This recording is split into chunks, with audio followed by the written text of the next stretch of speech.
The mole, Ronald Pelton, walks into the embassy. He didn't look like leverage.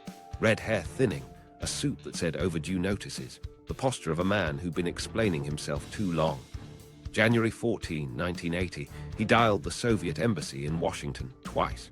No name, just a promise. He knew secrets you couldn't photocopy. Hours later, Ronald William Pelton walked through a guarded door with empty hands and a full memory.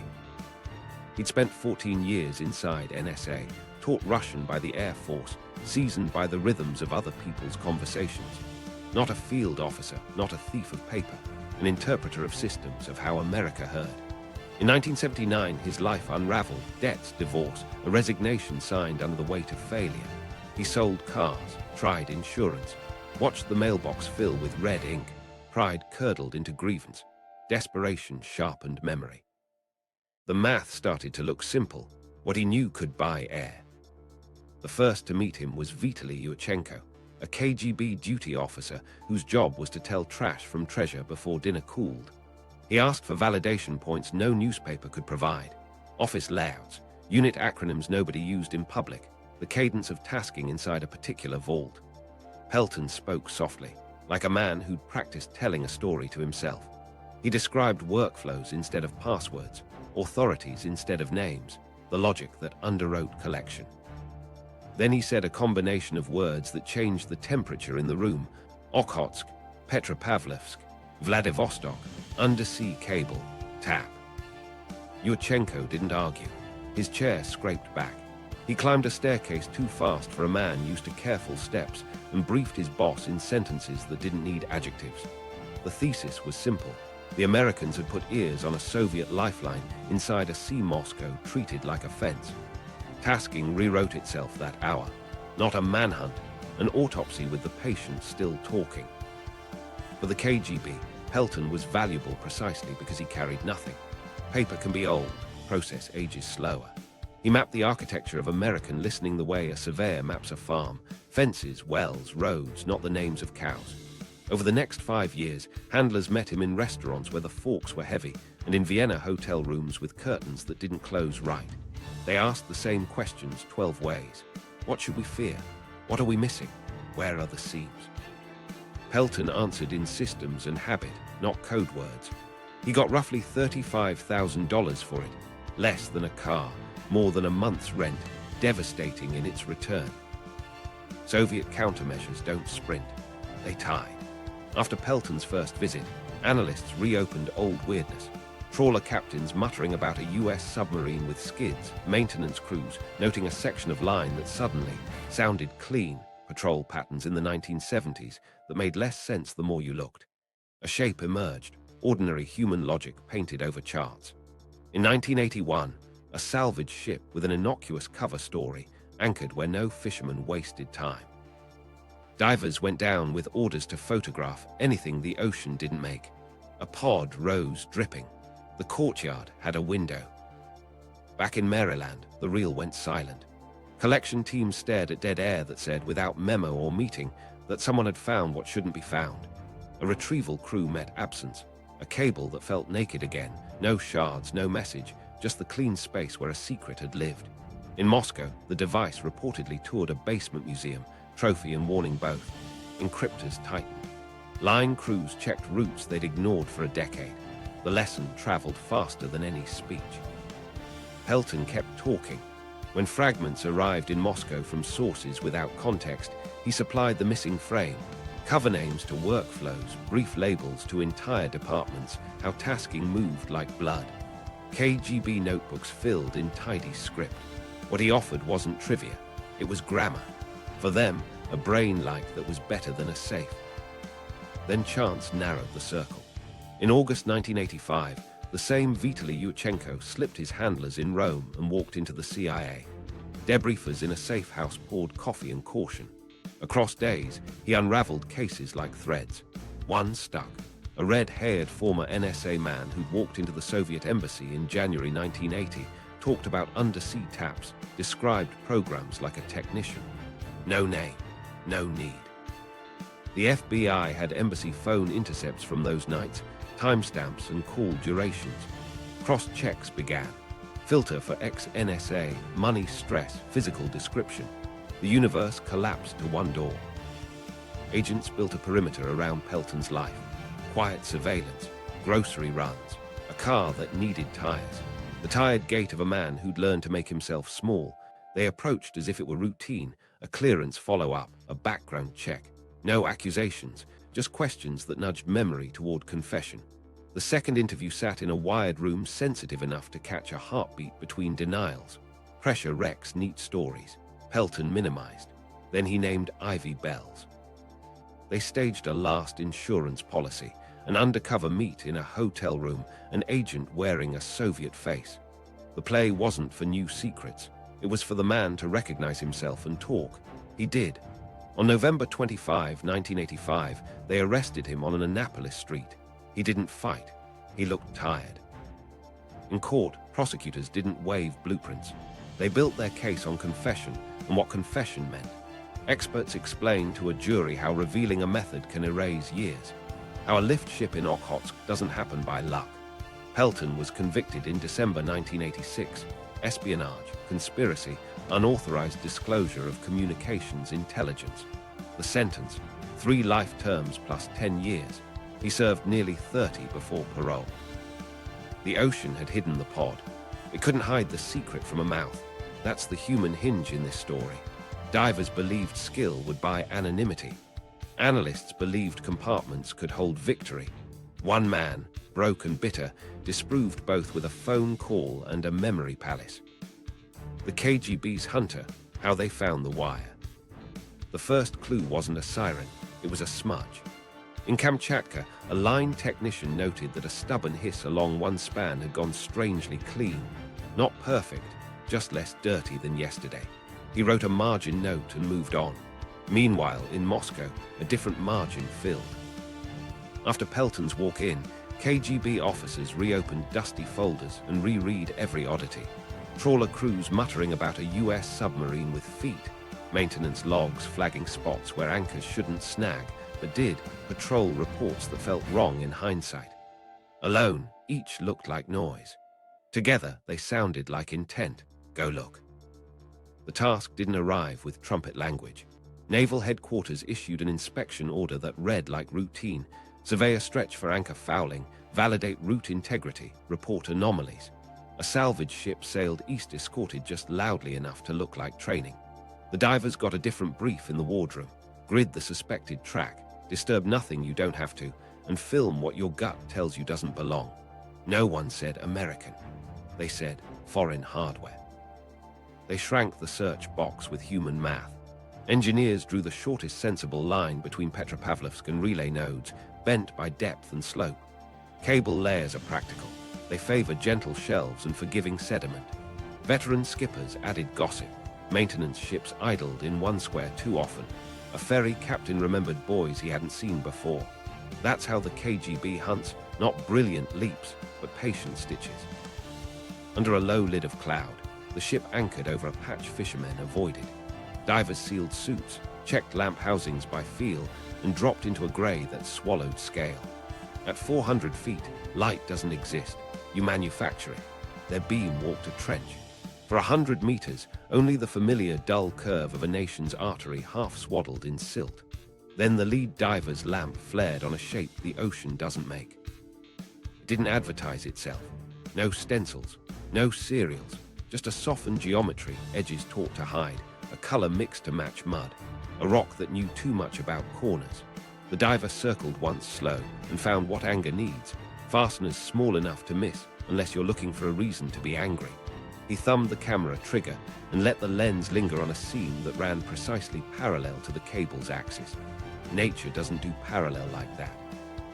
On deck, officers leaned over monitors. The image refused to say bomb, refused to say rock. Then the shot that decided it, that seam, crisp and unnatural, hugging copper like a cuff. No one said Americancy. They didn't need to. The order moved hand to hand in technical language. Prepare for lift. They went careful. No cut. No sudden strain that would send ripples up the line to men who measured ripples. Divers brushed sediment back with gloved care that mimicked the hands that had placed it. A sling eased under the form. Tension came in half-kilogram whispers. When the shape finally broke surface, dripping, the deck went quiet the way a church goes quiet when glass shatters in the nave. Cameras kept rolling because propaganda has doctrine. Film the theft so you can tell the story. But the footage didn't air. Senior officers realized spectacle was cheaper than study, and study mattered more. The pod vanished into a guarded crate. In a basement somewhere, technicians would strip it, diagram it, argue over choices the other side had made. Off the bow, sailors felt the change in their shoulders. The ocean had been dirty. Now it was clean. Onshore, the reaction wasn't a memo. It was a tightening. How long had it sat there? What else wore this camouflage? Encryptors hardened policy overnight. Anything unencrypted would be treated as if shouted through a window. Cable routes were audited, alignments rechecked, maintenance logs combed for shrugs that now looked like warnings. Fear got rank and walked with a purpose. Across the Pacific, a US boat slid into the service box and found absence where habit expected treasure. Retrieval crews ran checklists as if muscle memory could conjure a shape from silt. It couldn't. The cable felt naked again. No shard, no note, just a clean subtraction. In American vaults, the dead line lit dread. Analysts paged back through reels like mourners through albums, hearing ghost syllables where voices had lived. Commanders read silence as loudly as traffic. If Okhotsk had burned, other rooms might be warm. Compartment doors closed tighter. Briefers stopped using examples. Success measured in whispers had ended with a single clean lift and a lesson nobody wanted to learn out loud. The other side could learn too. The catch, Vitaly Yushchenko and the Pelton takedown. Meanwhile, something else was moving in a different city, on a different clock. Rome, August 1985. A KGB colonel named Vitaly Yushchenko stepped away from his minders, walked into a quiet conversation with the CIA, and changed the angle of the light. He wasn't a clerk. He was a senior officer from the 1st Chief Directorate, Foreign Operations, fluent in cases Moscow guarded jealously. The defection felt like a windfall and a trap at once. Washington took him to a safe house and poured coffee carefully. Every fact he offered might save a source, or spring a mine the minute they believed him. Yushchenko didn't bring binders or code word lists. He brought memory drilled by repetition and fear. Debriefers asked for tapes and names. He gave them sequences, where meetings happened, how a handler phrased a question, which questions came only when a case mattered. Over days that bled into nights, a pattern emerged. Among the fragments was one that froze a room. A red-haired former NSA man who had walked into the Soviet embassy in January 1980 talked about US communications intelligence and described an operation that put American ears on a Soviet undersea cable. No name, no paper, just the outline that matched a wound. The FBI had their own memory, surveillance logs on embassy phones from that winter, timestamps, call durations, enough to seed a search. They cross-referenced Yushchenko's timeline with government rosters, filtered for ex-NSA employees in financial free fall, added a physical description, then let the database collapse the universe. It landed on Ronald Pelton. No dead drops, no microfilm, just a man whose mind had been the contraband. The Bureau built the perimeter quietly. Unmarked cars, notebooks that wrote down groceries, routes, the way he checked a mirror or didn't. They knocked gently, an interview framed as a routine follow-up on an old clearance. No accusations, just a conversation designed to make memory choose between silence and relief. A second session followed in a room so wired it could hear a breath decide to become a word. Pressure reshaped stories. Pelton tried to minimize. Then he said the words that stitched years together. Ivy Bells. They still wanted insurance, so they staged a meet, an undercover agent posing as a Soviet contact in a hotel room that looked like any other bad carpet and heavy drapes. The point wasn't new secrets. It was confirmation that the man who'd walked into the embassy would walk toward the same gravity again. He did. 10 days later, November 25, 1985, agents took him on a street in Annapolis. No chase. Just cuffs, a rights warning, and the quiet intake of air people take when the long version of a story runs out. Back in Langley, Yushchenko delivered a second blow. He slipped out of a Georgetown restaurant and reappeared in Moscow, denouncing his months in American hands as drugging and kidnapping. The headlines looked like a punchline written by an enemy. The case didn't collapse. The damage was optical, not evidentiary. His early sessions had already given the FBI what they needed to lock Pelton's name to the wound in Okhotsk. In court the next year, prosecutors didn't roll a map into the room. They built a narrative out of confession and corroboration, what it means to reveal a method rather than a document, why a single disclosure can erase thousands of hours, how a Soviet salvage ship doesn't find a pod by miracle. Expert witnesses translated tradecraft into harm without crossing classification lines. The defense argued coercion and ambiguity. The jury listened to the rhythm, a walk-in, a dead line, a name said aloud, a sting. In December 1986, the verdict landed. Pelton was convicted on multiple counts and sentenced to 3 life terms plus 10 years. He served nearly 30 before parole. There's a quieter inventory that never goes in the record. The divers who risked fingers on cold metal had believed in invisibility earned, not granted. The analysts who built maps from breath had believed compartments could hold a win. The takedown taught both groups a rule nobody likes to frame. Steel can be quiet. Humans rarely are. The ocean hid the pod. The mouth unhid the story. And in a safe house in Rome, a colonel's memory gave the Bureau the thread that pulled a decade tight. Collateral damage, Walker, codes, and the noise floor.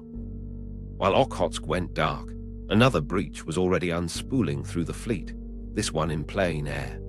John Anthony Walker, a former Navy chief radioman with a taste for cash and control, was selling cryptographic keys and operating manuals to the Soviets from the mid-1960s into the 1980s. He didn't point them to a cable. He handed them the dictionary for everything that rode the ether. If Pelton told them where to listen, Walker told them how to understand what they heard everywhere else. Stakes arrived fast and personal. The US Navy's backbone, submarine broadcast channels, HF circuits, fleet command nets, relied on systems whose strength assumed key secrecy. Walker sold those keys. With them, KGB and GRU analysts didn't need Ivy bells to learn schedules or tactics. They could strip meaning from radio traffic and make educated guesses where cable coverage didn't reach. It didn't kill the taps, it crowded them. Intelligence is an ecology. Introduce a second predator, and the prey's behavior warps. At sea, action looked like confusion.